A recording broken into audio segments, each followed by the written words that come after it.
Hi there, this is Maths with Angela. So I'm going to go through some indices work with you with our calculator. So we're considering reciprocals, fractional powers and negative powers, and then a combination of them. So if you see this one here, this is a negative, okay, and a negative power gives you a reciprocal, okay. So if this was just 3 to the power of 2, yeah, you would just be doing 3 times 3, which gives you 9, but you've got this minus here, okay, and that means to turn it into reciprocal.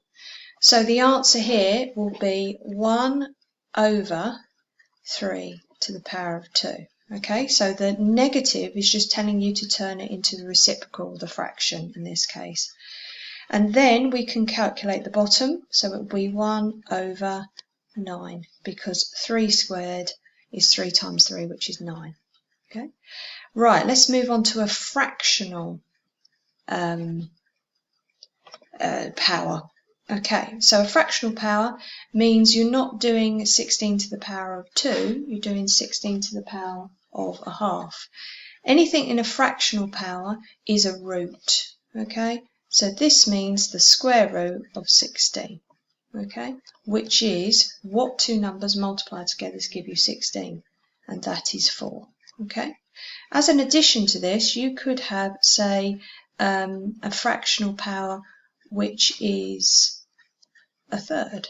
Okay, and this means not the square root but the cube root of the number. So what three numbers multiply together to give you 8? And that is 2, because 2 times 2 is 4, 4 times 2 is 8. Okay, right, here on the last one, we're going to combine all of the reciprocal, fractional and negative parts, okay? So we're going to deal with each of these separately. So the negative is telling you to do the reciprocal. Now when it was just one number, we did 1 over, but because we have a fraction here, we're going to flip it. So the 64 is going to come on the top and the 8 is going to come on the bottom, and that will deal with the negative part, okay? So we'll have 64 over 8. We've dealt with the negative, so all we're left with is 2 over 3. So let's split this up. So remember, when we had 8 to the power of a third, it means the cube root of 8, yeah? So to deal with this number on the bottom here, we are going to root it by 3, okay?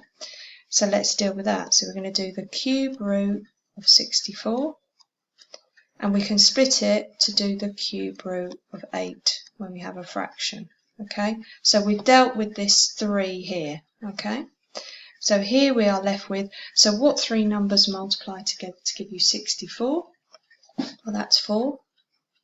4 times 4 is 16, 16 times 4 is 64, and then the cube root of 8 we've done here is 2, okay? So what's left to do is to square these numbers, finally. So 4 times 4 is 8. No, it's not 8. What is it? Yes, 16. Good.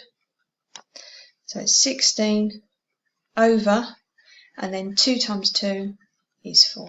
Okay. Now we could take this a little bit further because this is a division. So 16 divided by 4 is 4. So this actually has a final answer of a whole number. But if it doesn't, you just leave it as a fraction. Hopefully that was helpful. See you again soon. Bye.